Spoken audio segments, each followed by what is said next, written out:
How to fix Snapchat memories not working.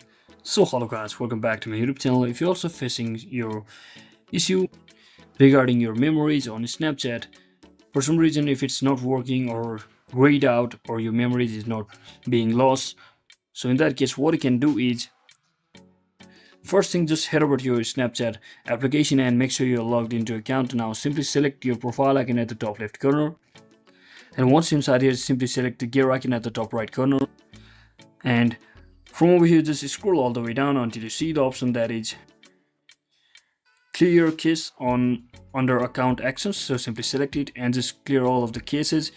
So remember that your memories backup won't be deleted, so you can, it's fine. So just tap on continue, and once you do that, just come back and restart your Snapchat application.